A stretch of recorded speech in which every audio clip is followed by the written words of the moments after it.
Grace Donnelly ran the Mason Muggs Café, a beloved sanctuary for veterans, making it feel more like a second home than a business.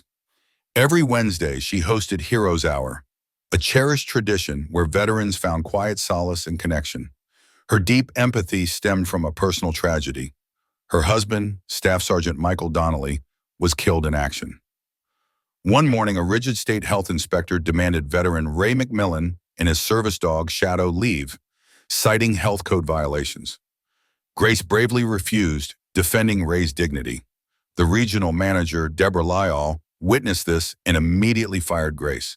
As Grace departed, the cafe fell silent, but outside a low rumble began, escalating into the powerful approach of military Humvees. What dramatic turn was about to unfold? Grace Donnelly's story reminds us that honor is defended daily through quiet courage. If this narrative resonated with you, support stories that matter. Like this video, subscribe to my channel, and share it with someone who believes in everyday heroes. Let's champion dignity together. She handed the coffee to the man with the bong, right there in front of the inspector. Her hands didn't hesitate, even though her boss was watching. He didn't yell, didn't make a scene. He simply said it. Calm, cold, unbothered. Final. You're done here, Grace. 6 years. 6 years of loyalty, early mornings, quiet sacrifices, and 1,000 tiny kindnesses, all gone in one breathless sentence. She didn't argue, didn't plead her case. She just untied her apron, her hands trembling, and walked out. She wasn't ashamed. She wasn't sorry. Not for doing what was right. Not for standing up for a veteran and his service dog. The man had served his country. He deserved his coffee like anyone else.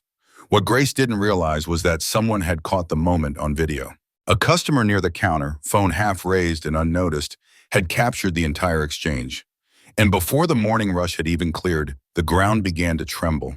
4 military Humvees rumbled into the parking lot, engines loud and unyielding, cutting through the small town's stillness like a warning. Doors opened. Boots hit the pavement. Out stepped a Marine colonel in full-dress blues, decorated, commanding, and utterly composed.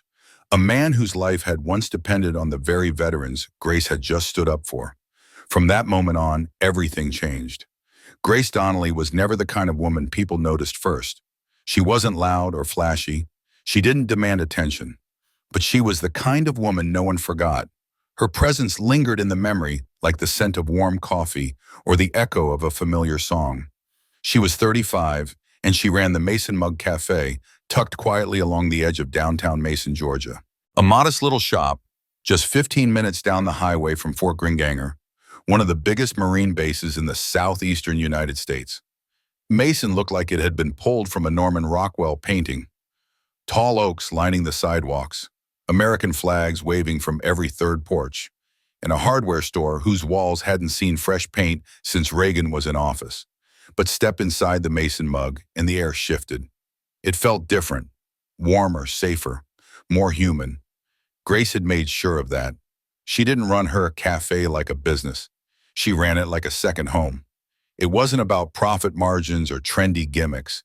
You wouldn't find espresso martinis or rainbow latte art. The coffee was strong, straightforward, served hot with endless refills, and a bulletin board behind the counter layered in handwritten notes. Some were job leads, others lost dog flyers, birthday reminders, or thank you messages from soldiers passing through. But what truly made the Mason Mug special wasn't the coffee, it was Grace. She remembered names. She remembered stories. She knew who had just returned from deployment and who hadn't touched coffee since Iraq. She knew who liked their eggs over hard, and who came in just to sit, not to speak.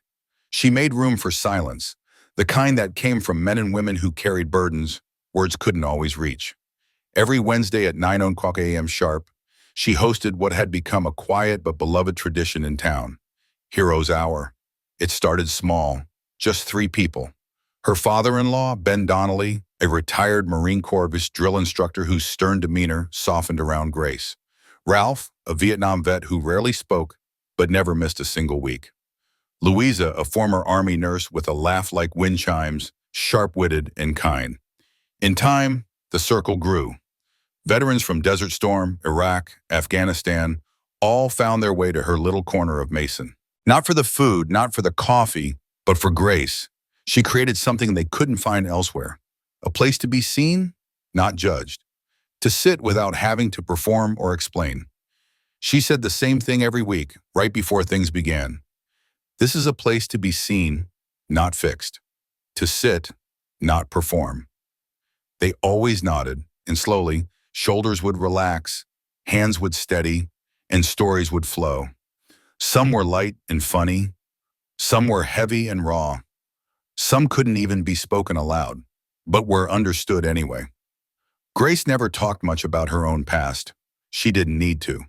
Everyone in town already knew the outline. Her husband, Staff Sergeant Michael Donnelly, was killed in action 6 years earlier in Helmand Province, Afghanistan. His photo still hung on the wall above the register. Not a formal portrait, but a candid shot. He wore jeans and a flannel, holding a mug of coffee just outside the cafe door. It had been taken 2 weeks before his final deployment. He never came home. Grace never remarried.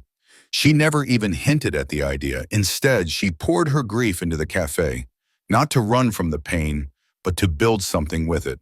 Something solid, something that mattered.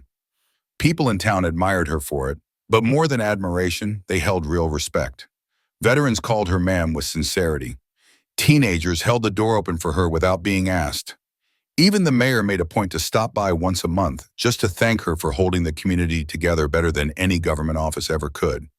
But for Grace, it had never been about praise or recognition. It was always about the mission. Quiet, steady, unglamorous. One cup of coffee at a time. One moment of stillness for someone who hadn't felt safe in years. Every time she refilled a mug for a vet who couldn't sit with his back to the door. Every time she noticed the tremor in a hand and set the cup down gently. Every time she remembered, not just the war stories, but the lives behind them, she was doing the work. The kind that didn't earn medals, but mattered just as much. She was the kind of person who instinctively knew when someone needed checking on. Like when they sat staring too long out the window, lost in thought. The kind of person who let a dog curl up quietly beneath a table without ever needing to ask questions. It wasn't about policies or procedures. She didn't follow some invisible guidebook. It came from something deeper. It was instinct. It was care. It was love, pure and simple. And on that Wednesday morning, the one that would mark a turning point not just for her, but for the whole town, it all began exactly as it always did. The bell above the door gave a soft chime. The usual customers drifted in, one after another. The air filled with the rich scent of fresh coffee and the gentle murmur of familiar voices. There was laughter, there was the low clatter of mugs and spoons, and there was that comforting buzz of community, of a place that felt like home.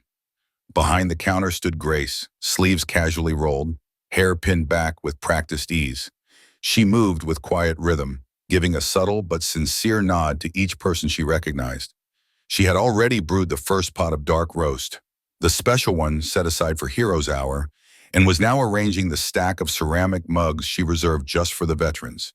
Every single one chipped in a different place, everyone with its own little story. Then the front door opened again. Ray McMillan stepped in, his gait steady, with Shadow close by his side. Ray was still relatively new to the regulars, mid to late 50s, ex-Marine Corps recon, a man who didn't say much and never lingered too long. But he showed up, and that, in and of itself, meant something. Shadow, a sleek black lab German Shepherd mix, was always no more than a step from Ray's boot. The dog wore a bright red vest with bold white letters, "Service Dog, Do Not Pet." Grace caught Ray's eye and lifted a hand in greeting. "Window table's open," she said, smiling gently.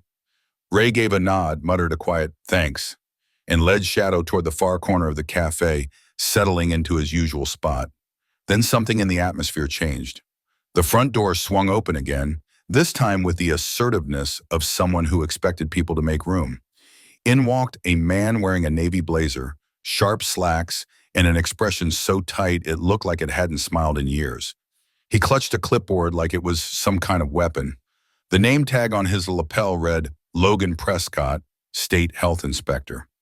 Grace hadn't been expecting a visit. Good morning, Shippy said, stepping forward with a measured tone. Can I help you find something? Inspection, Prescott replied, brisk and dry. Unannounced. He didn't wait for a response. He moved through the cafe with a clinical kind of detachment, tapping countertops, flipping labels, pulling open refrigerator doors. It was all precise, mechanical, devoid of warmth. Then he saw the dog. He froze mid-stride as if he'd just collided with an invisible wall, his eyes locked on Shadow. That animal, he barked loud enough to halt every nearby conversation, is in violation of the state health code.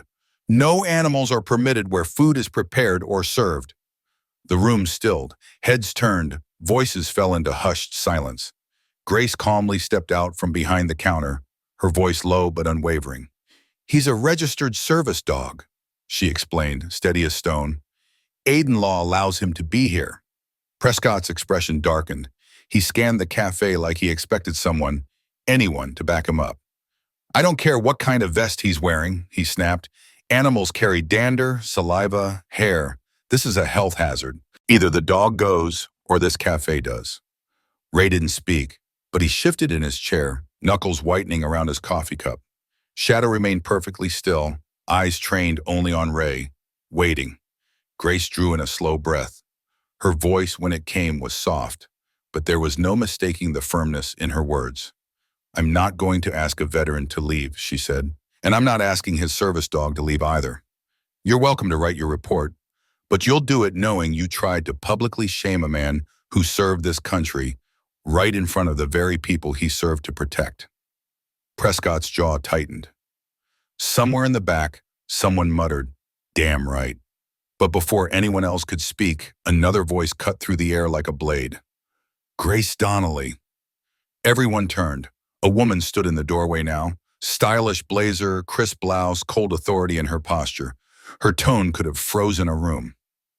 Deborah Lyle, the regional manager for the Mason Muggs parent company, had arrived, apparently early for a routine check-in, and just in time to witness the entire scene unfold. Her eyes were wide, her voice even sharper than her gaze. You've just violated a direct health compliance policy in the presence of a state inspector, she said. Pack your things. You're terminated. Gasps rippled through the cafe. A spoon clattered to the floor. Ray stood up halfway, stunned. Shadow remained still, watchful. Grace didn't move. Not immediately. Then slowly she looked around the place. At the regulars frozen in disbelief. At the coffee still steaming gently from half-finished cups. At Ray. At Shadow. At the little chalkboard sign by the register that read, "Welcome home, heroes." And for the first time that day, her hands stopped moving.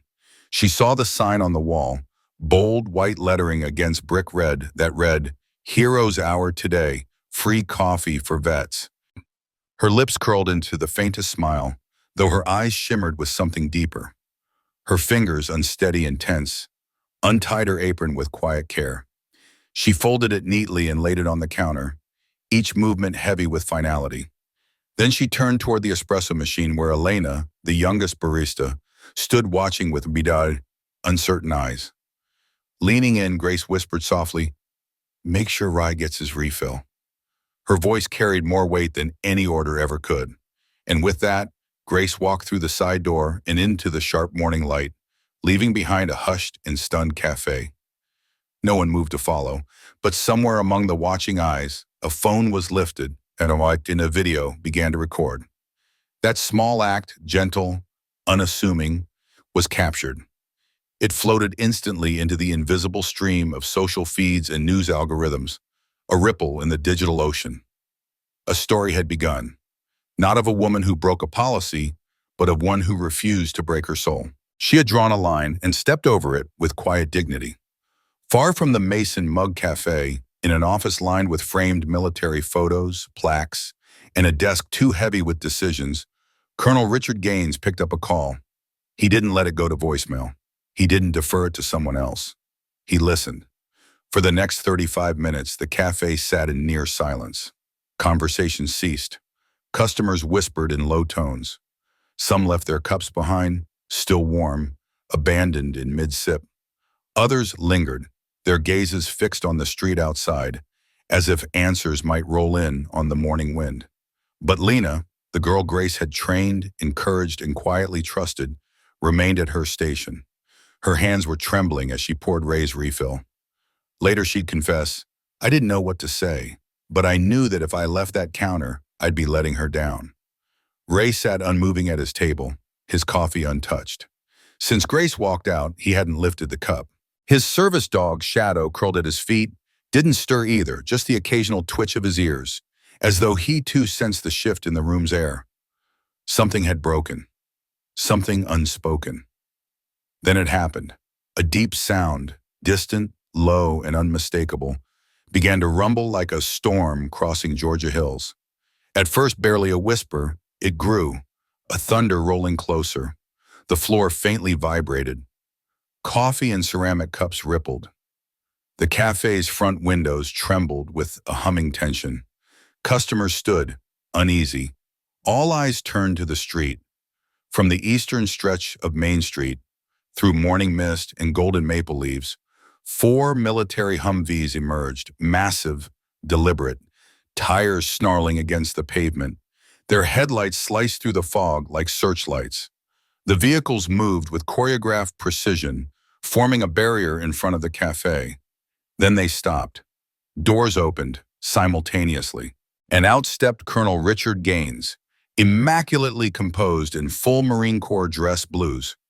Every detail was pristine, gleaming buttons, immaculate white gloves, a sea of medals on his chest. His face was unreadable, carved from stone and memory. Behind him, 24 Marines stood in tight formation, their uniforms crisp, their presence commanding. They lined the sidewalk shoulder to shoulder, unmoving. It was not a protest. It was not a stunt. It was honor embodied. Inside, no one dared to move. Logan Prescott, the state health inspector, stood stiff near the pastry display, clipboard now useless in his hand. His mouth hung slightly open. Deborah Lyall, the regional manager, had taken 2 steps back from the counter, as though it had turned to fire. The cafe bell chimed once, soft but sharp. Colonel Gaines entered dirt alone. Each of his steps struck the floor like a solemn drumbeat, echoing through the thick silence. He advanced to the center of the room and stopped. First, his eyes met Lena's. She froze, swallowing hard. Then he turned to Ray, who had slowly risen from his seat. Their eyes locked. Ray gave a small nod, nothing more. The colonel returned it with a deeper gesture, a solemn, deliberate salute. That's when Prescott broke. I didn't know he was. The colonel didn't raise his voice. He didn't need to. You don't need to know who someone is to treat them with basic dignity. He turned back to Lena. Is Grace Donnelly here? Lena shook her head. She was fired for standing up for Mr. McMillan in shadow. A flicker passed across the colonel's face. His jaw tightened, his voice still steady. That woman served the families of this base more faithfully than most agencies ever managed. When my men came home with no words, no peace, and no place to go, she gave them space to breathe. She gave them something real. He turned toward Ray again. She treated a decorated Marine with the respect this country promised, and then forgot. Well, Ray cleared his throat. His voice, when it came, was raw. She didn't ask questions, he said. Didn't flinch when I walked in with a dig. She just poured the coffee and let me sit. That was the first time in a long time I felt like a person again. Near the register, a woman brushed away a single tear as it slid down her cheek. Colonel Gaines gave a slow nod. Then, without another word, he turned toward the front door. On the sidewalk beyond the glass, the Marines stood still as statues. He stepped outside, and with a single, measured motion, raised his hand. Silently, they moved. Grace watched in silence as 2 Marines stepped behind the counter with solemn efficiency. They removed the corporate logo from the wall, folding the vinyl panel with the careful precision of a flag being retired. Another Marine replaced the familiar chalkboard with a new one they'd brought from their vehicle. It was freshly hand-painted in bold white letters. Welcome to Grace's house, where honor is served daily. The words stood out like a declaration, firm and resolute. When Deborah Lyall opened her mouth to object, her protest didn't get far. Colonel Gaines turned his gaze toward her, just once. His voice was steady, resolute. You've made your decision, he told her. Now we'll make ours. With that, he turned and stepped outside, phone already in hand. A moment later, Lena's phone vibrated. She glanced down, frowning in confusion. It's a direct message from Fort Granger, she said aloud. They want Grace to report to base headquarters. Today. Ray exhaled slowly, eyes wide in disbelief. Shadow, his dog, stood silently beside him, alert. In that cafe, once a place of warm drinks and easy conversation, something had changed. It wasn't just a shift in branding, it was a shift in atmosphere. Something deeper had taken root, a reckoning.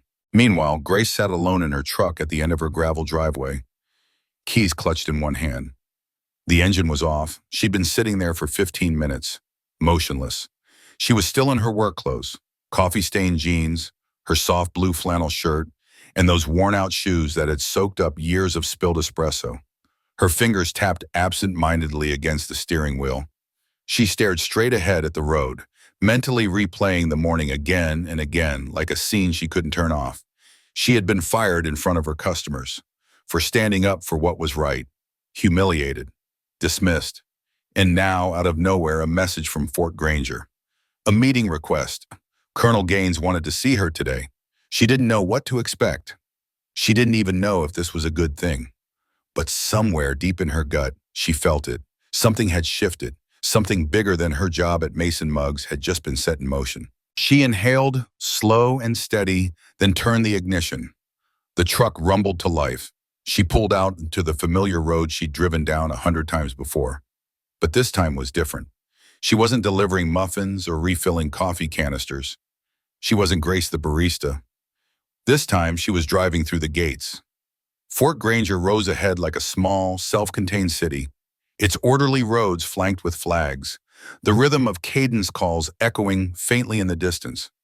Grace had come here before, back when she was just a military wife, bringing lunch or attending ceremonies. But walking into the main administrative building now felt entirely different. She felt out of place again, like she didn't quite belong. Colonel Richard Gaines was waiting at the door. He wasn't wearing full dress blues today, just a neatly pressed khaki uniform. He stood calm and composed, a quiet authority radiating from him like gravity. "Grace," he said, offering his hand with a nod. "Thank you for coming." She shook it, firm but uncertain. "I still don't really know why I'm here." "Let me show you," he replied. He led her down a long hallway. The walls were lined with portraits of former commanders, detailed training maps, and plaques commemorating excellence and sacrifice. They stopped in front of a door bearing a simple sign, Veteran Transition and Wellness Initiative. Inside, the room was modest. Folding chairs were stacked in the corner, whiteboards leaned against a wall, unopened boxes of supplies sat waiting to be used. A couple of young staff members moved quietly in the background, laying out therapy mats and positioning donated fitness equipment. "This is a pilot program," Gaines explained. "We've been trying to get it off the ground for 2 years, but it's been difficult. The problem isn't just funding or logistics. It's finding someone who truly understands vets, not from paperwork, from the inside." Grace crossed her arms over her chest. "I'm not a therapist. I don't have a degree. No formal training in social work." "No," he agreed. "But you created a space, something real, where men and women with invisible wounds came to breathe again. You built it with coffee and kindness, and it worked. Better than some programs with $1 million grants ever did." She didn't respond right away. Her eyes swept the room, uncertain. He took a step closer, his voice soft but unwavering. "You created a sanctuary, Grace, maybe without even realizing it. What you did in that cafe, that was leadership. That was service." Just then a voice called out from the adjoining room. "Is that her?" A young woman stepped into view, mid-20s. Her long sleeves couldn't quite hide the burn scars climbing her arms and jaw. Her name tag read Tiffany Rios. A golden retriever puppy ambled beside her, wearing a small red vest stamped in training. "Hi," she said, her voice shy but brave. I saw the video. You, the dong, and that guy. I haven't been able to sit in a coffee shop since I got back, but I think I could sit in a place you run." Grace blinked, her throat tightened. Something inside her shifted.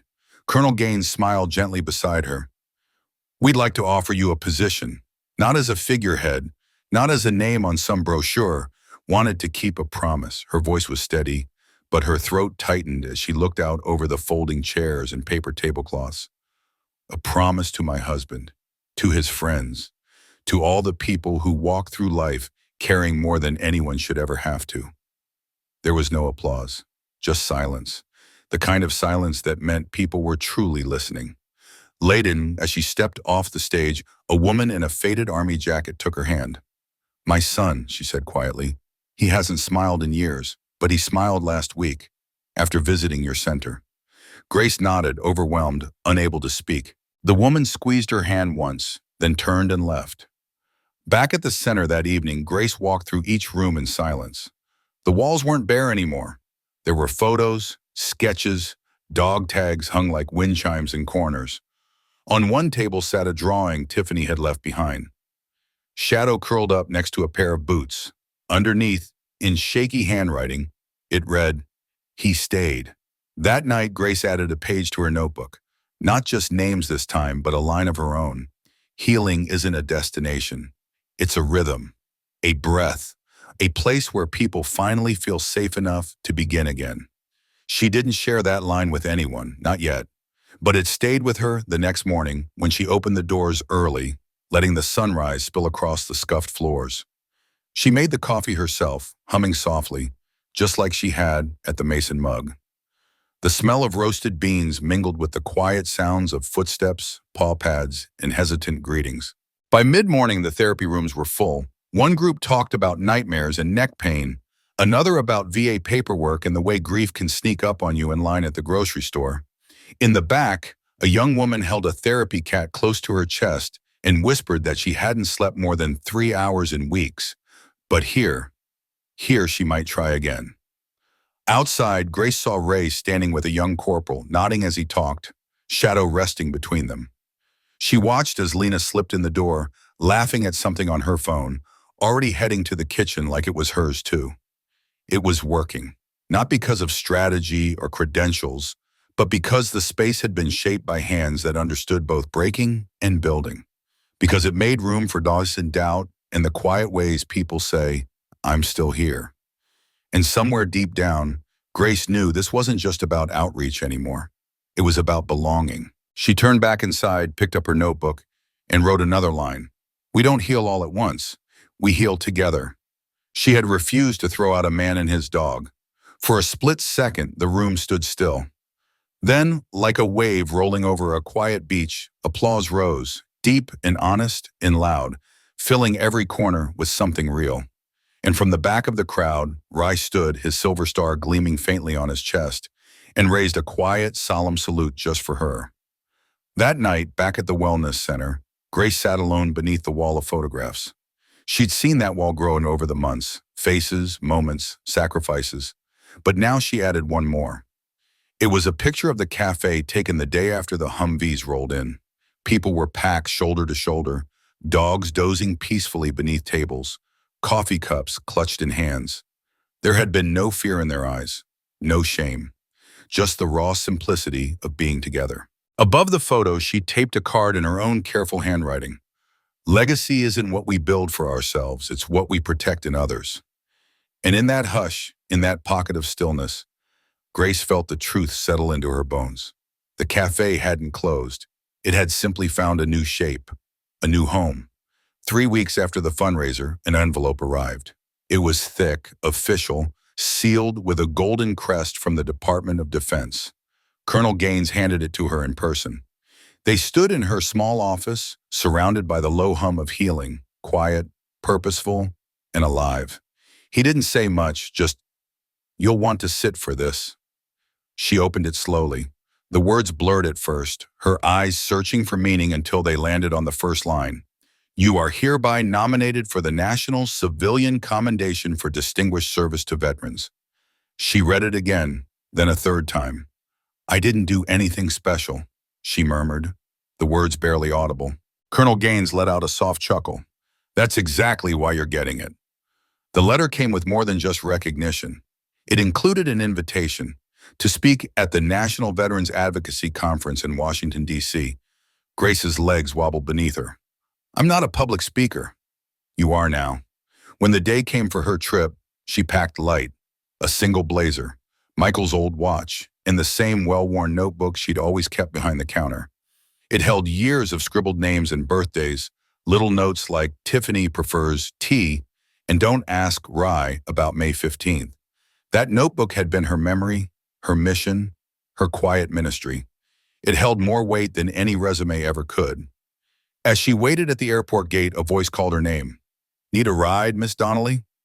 She turned and saw Ray McMillan standing tall in full-dress uniform. Blue, his loyal service dog, sat beside him, calm and alert, tail wagging gently. The base assigned me as your escort, he said with a grin.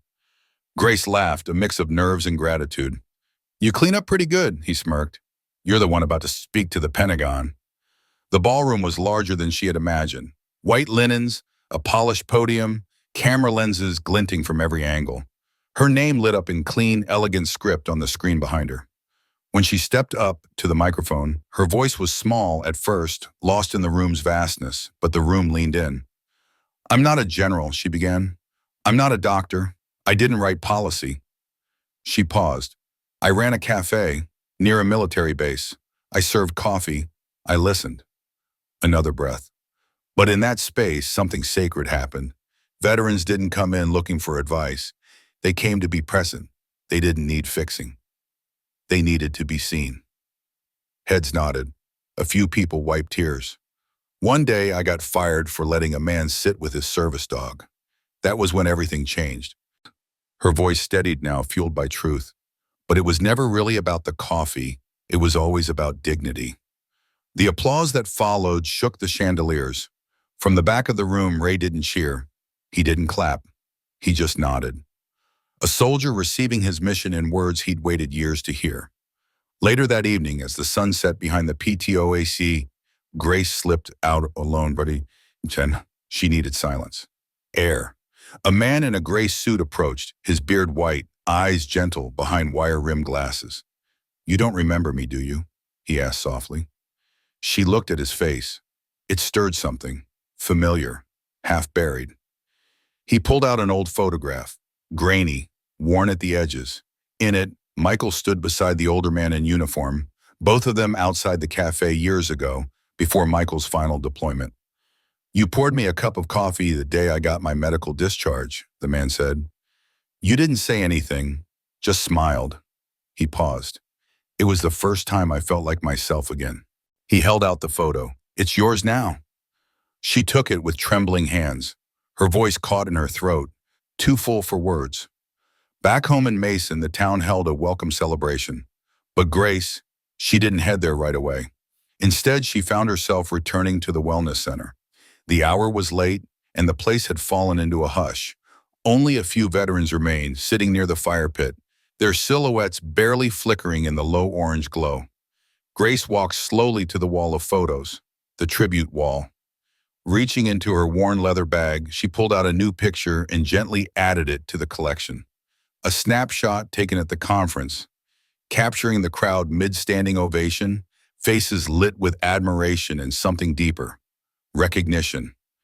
Next to it, she carefully taped the old black and white photo of the cafe, the one of Michael and the other soldier, time-stained and fragile. Below both photos, she scribbled a simple but deliberate message. Honor grows where kindness is consistent. As she stepped back, quietly taking in the small additions to a wall that now felt like a sacred tapestry of memory, the door creaked open. A young man, barely out of boyhood, stood uncertain in the doorway. His eyes darted around, unsure and flickering with anxiety. Is this the place for, people like us? He asked, his voice shaky but full of hope. Grace's expression softened, her voice warm but firm. No, son, she said, stepping toward him. This is the place for people like all of us. And just like that, something shifted. Her circle, once forged out of loneliness and grit, wasn't just full now, it was open, generous, and ever-expanding.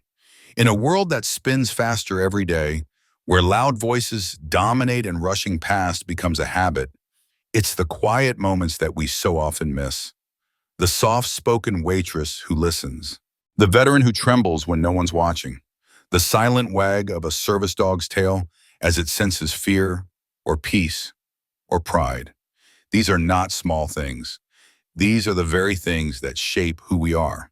Grace Donnelly never wore a uniform. She had no stripes, no rank, no military honors. But what she did carry every day, without fail, was something sacred, dignity. And that quiet strength reminded everyone around her that honor isn't something you earn once and wear forever. It's something you defend in small ways every single day. What happened at that modest little cafe in Mason, Georgia, may sound like an extraordinary tale. Maybe it is, but maybe it shouldn't be.